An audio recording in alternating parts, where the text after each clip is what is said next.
Okay guys, we got the 2010 F-150 King Ranch here. It's got the 5.4. I'm trying to keep it maintained. As you saw in my videos, I did the rocker panels. They turned out pretty nice. Next is a bumper. The bumper just came in, so I'm going to be painting the bumper to match the color now, which is that gold. But we got to service it. We serviced it last in December 1st, and we are June 4th, I believe. And it's 161, and I believe there's 164. I got to check the mileage sheet. Every 3,000, I like to change the oil. And I try not to put a ton of miles on this thing. I want it for work. And what I've got, the 5.4 engine, you got to really maintain these, keep the oil clean. And so what I like to use is this has a synthetic blend. They call for 520. I don't believe in oil like that. So I get the 1030 for higher mileage ones. And I got a SuperTech, a Walmart filter, which is Project Farm on YouTube. Check him out. I like his reviews. He talks a little fast at times, but I really like his reviews. I think they're thorough. And then I also like to use a Lucas oil treatment. It keeps I would say the rings, or it sticks to everything. It's good on the bearings. And we got the engine hot. We just came back from a trip. We unhooked the trailer. And what we're going to do is, Dawson's already climbed down there, checked the wrench size and loosened it. It's 13 millimeter. And he said the exhaust was hot and he hurt his finger on something. But he's helping me today. We got to get the drain pan under there. So if you want to slide that back to me, we'll drain that oil right straight back. And I need an old rag. This is a 13 millimeter. Dawson broke it free. But when he did, he swung his knuckle up and punched the sway bar, and I'm sure that didn't feel good, but I think he bruised his knuckle. It sucks. But we're going to go in the pool after this. Hopefully it'll help feel the coldness on his fingers. All right, try not to wear too much of the oil here. See, she's black, runny.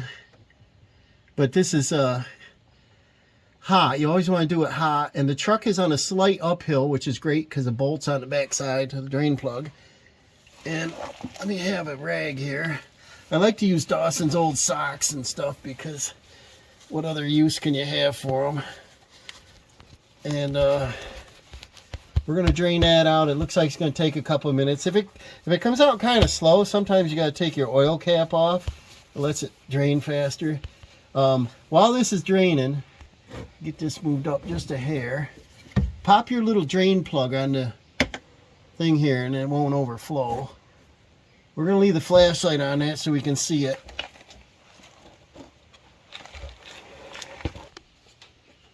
Alright, I gotta put a little step ladder here because this is up pretty high. There's a lot of crap in the way to be able to reach the oil filter. I think they could have done a better design, and it's easier to reach from the top because there's a cover. So I'm going to use this oil filter wrench. It's a Napa 2-1. I can't hardly read it. I can't read it, guys. But I usually try to stop the filter where the number is legible. But the last time I used the Napa, and this time I'm going to go with a SuperTech because I was at Walmart. I needed to get some fertilizer for Dawson's garden. And if you haven't seen it, check out my son's channel. It's over at Dawson Robinson on YouTube. And he did a couple raised bed planters. And it's amazing. I think we just got to do a little, I think we're going to use some Miracle-Gro. And we're going to put a little mulch in there and get things going. But check that out. His garden's doing awesome. I loosened the oil filter, but I don't want to take it out because it's going to leak all over. So I got that free. That's about all I can do for now. What I do here, guys, I put one of these foam things up here to protect everything when I'm leaning on it. But when I'm in here waiting for that oil to drain, I kind of look over the engine. I noticed right here, there's a little bit of stuff missing off the battery. This is just an insulation around the battery. Doesn't that look like mice chew? So when I see that, what I want to do, and I think anybody should do when they can, is open the hood on their car and just look. You can sometimes see a mouse nest up on the intake. And if so, what they're going to do is they're going to chew on injector or coil packs or some kind of wiring. Just make sure you don't have any mice nests. And the next thing while I'm in here is I'm checking for oil leaks or antifreeze leaks. Right here, can you see this? I did a press stone flush on this a couple years ago. See this little corrosion right here? Looks like that had dripped.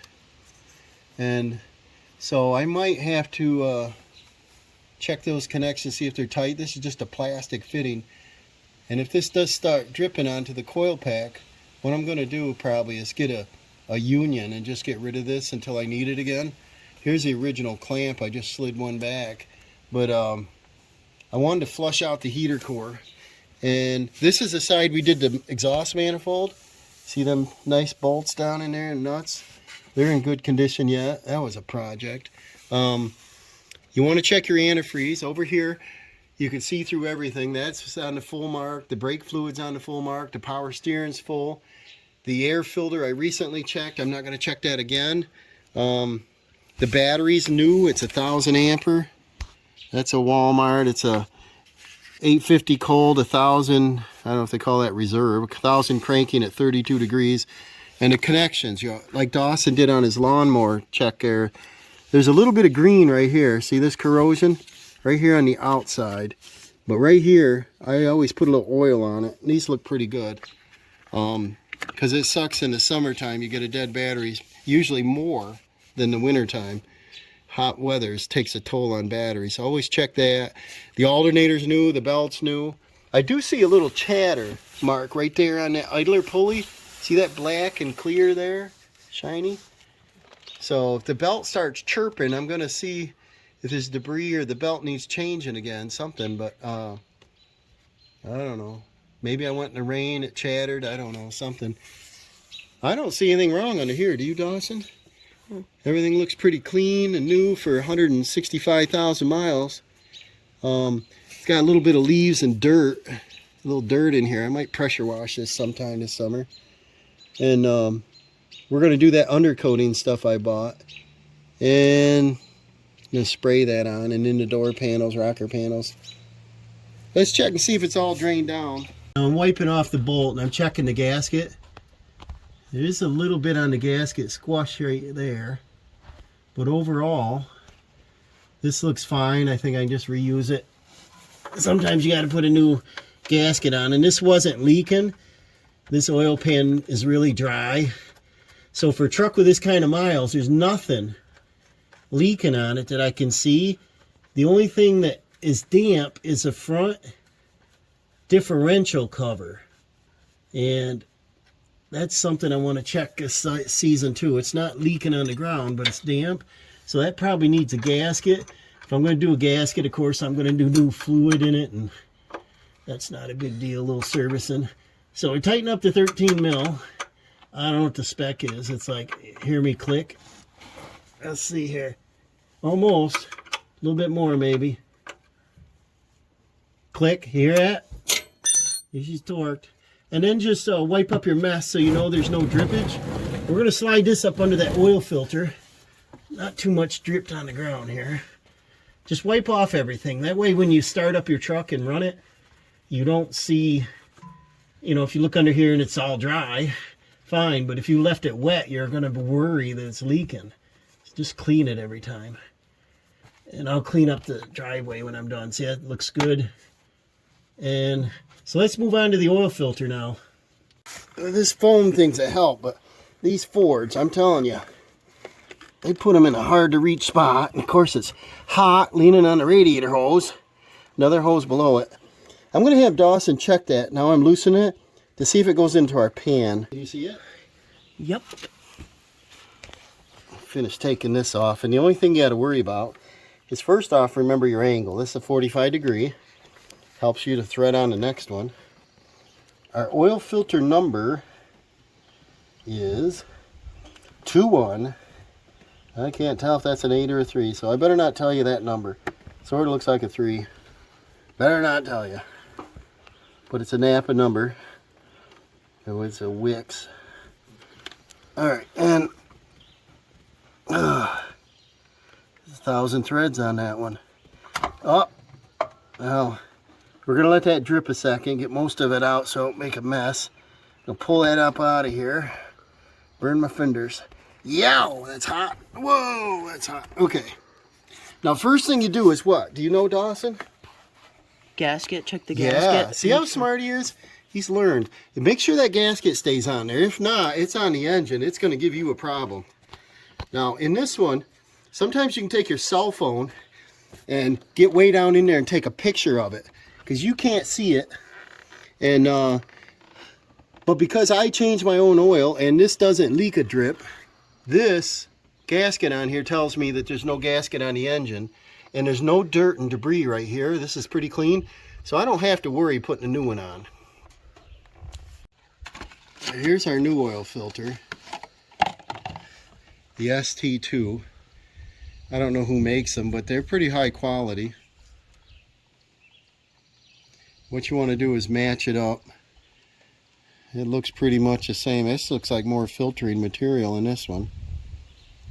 And this oil is black and dirty, but you're supposed to use fresh oil. But what I like to do is take the filter, line it up exact, turn it a hair, and if the oil ring matches all the way around, it's probably exactly the same size. So you want to pre-oil that. But what I wanted to show you guys is I asked for a Napa filter and they dropped it off. And I thought it looked funny having a sticker on there, but after it's been on there for a few months, it says Napa. Look at this sticker. It's a Champion. I wonder why they did that. That's a Champion filter. I'm going to set this aside. Then what we're going to do is reach down in there with a cool filter, and I'm going to try to get this spun on there easily. It's a long reach, but it's hot. Let's see what we got here. I've tried it on a cooler engine, and I don't think it's a good idea. I think it should be hot so that oil drains. See, I can't even reach it right-handed. Let's see if I can get in there without getting it dirty. Look how far down that is. I hear it. It's on, but I wish they would do a tapered end so it would slip right in there first, rather than spinning it in the dirt. No, I didn't. I went right on, so cool. Now, if I reach it, it's a long way down there. I like the way this truck rides. I like all the creature comforts on a King Ranch.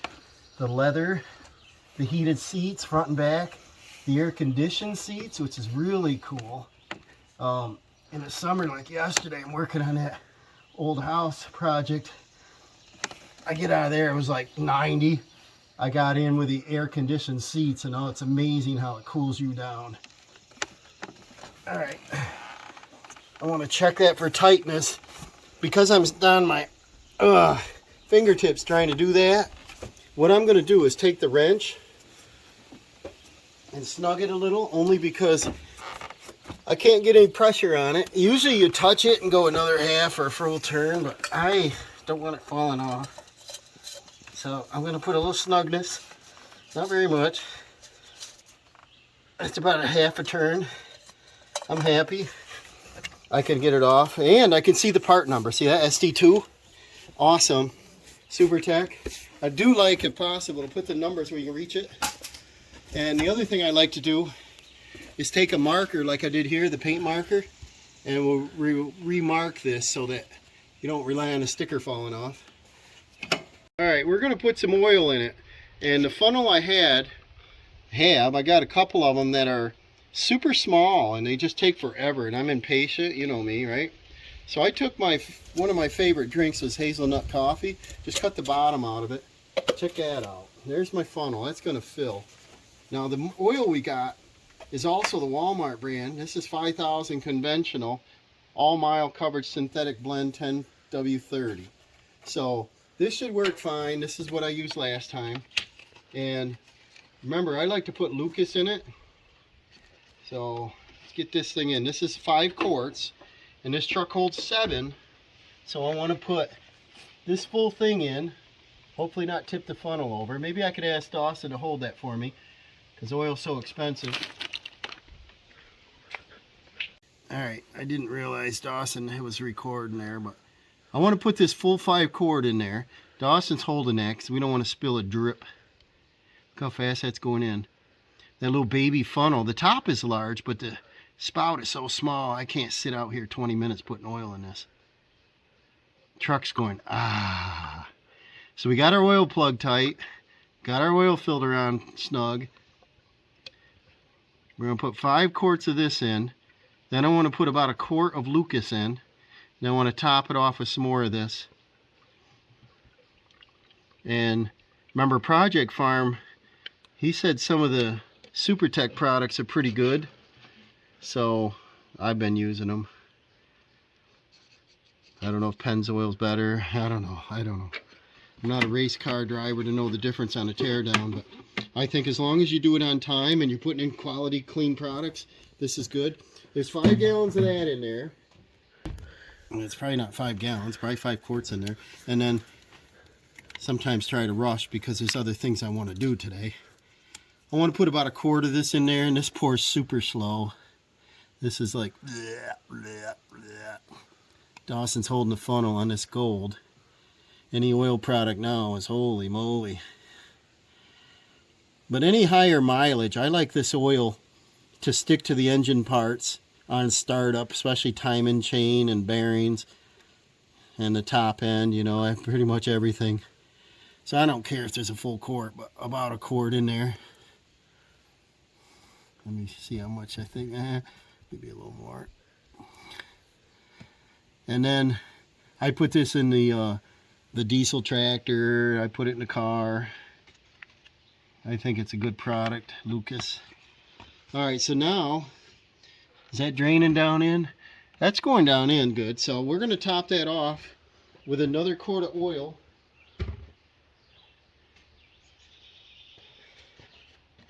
What I got is the same exact thing what I changed the car with. We got some left in here. There's probably 3 or 4 in here.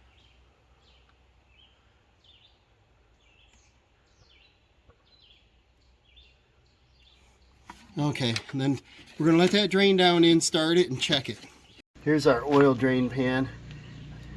Here's our filter, still got a lot of oil in it.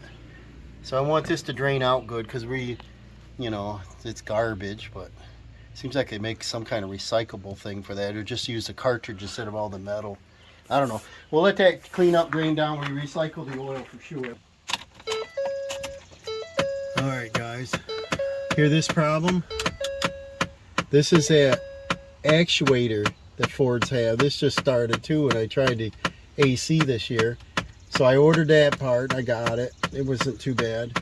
And now I think I got to take this faceplate off. This usually stops here within a couple clicks, but sometimes you got to mess with the temperature or something.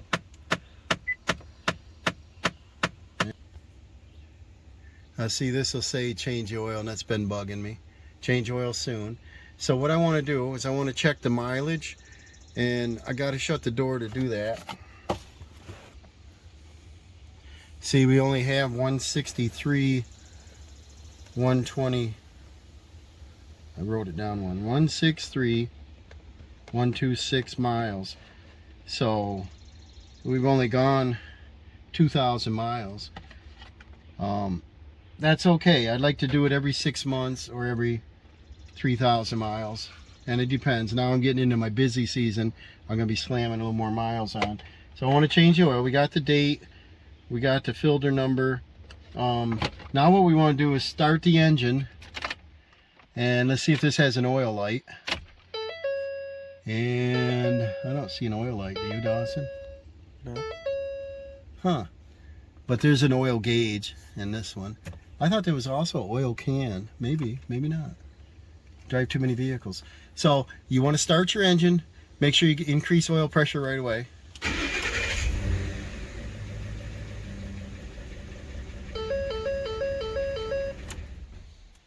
See the oil light up? It's digital on this. So let's redo it.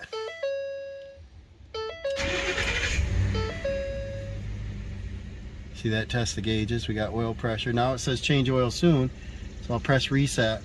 And then I'm going to go in the info and I'm going to set this, reset it again so it won't trip for like 3,000 miles. Alright, we're looking all over for any kind of drippings on the ground. I dripped a little bit when I changed I took the bolt out. But there's no leaks around the oil filter, right, Dawson? Right. Nice and clean, dry. No drippage anywhere. Nope. So we're in good shape with that, guys. And yeah, nothing underneath the oil filter. And I got a couple drippings on the ground. I figure I'll clean that when I'm done. And now we need to check the oil. And it's on this side. I have a new dipstick in this too. When the manifold was done, we decided to put the dipstick tube in. I don't think the dipstick's new, just the tube. So between the dots, so I want it on the high. We are leaning downhill, so it may be a little low. And I'll check it when I'm on the level, but I want to get it between them dots for sure. And we are right on the full mark, aren't we, Dawson? See that? Right on the X's. Nice and clean. So, I am done for now on this. Like I said, the antifreeze is here. It's on the full mark. Washer fluid, I think I got to get a little more. But the brake fluid is full, clean. We flushed that out. This is on the max for the power steering. Everything looks good, guys. The only thing I noticed was this flush and fill had a little corrosion here, which tells me that dripped a little bit. So I'm going to keep watch, and if I can see that dripping down, it'll drip on this coil pack. This is the front one, so this will be number 1 cylinder. If it drips on that, then I'm going to take this out and put a union on it, because that's a factory hose, goes way back in. It's not a quick, simple replace me hose. And so that's a quick check on that. We're going to put our oil cap back on, and this is a wrap. Oh, I got to put it the right way. Some people would want that forward, but they're calling for 5W20, and I don't agree to that. I think it ought to be a little thicker. Some of these Fords, they want the different oil pump replaced to build pressure for the timing chain and these cam. I got to remember what they're called, Dawson. Do you remember right now what this thing's called? But they have a screen in them. It's for the, you know, the phasers. It's got this cam phaser, and so I just want to make sure it's got good oil pressure. And so yeah, this is a wrap on this, guys. This is the condition I like to keep it. You saw I only went 2,000 miles this time, but I need this vehicle and I want it to run every time I turn that key. So if it needs something, I'm going to fix it. I try to wash it often, and it's a 2010, so for, you know, almost 13 years old, this thing's in pretty decent shape, and I want to keep it going. So remember to like and subscribe, and we'll see you on the next oil change, guys.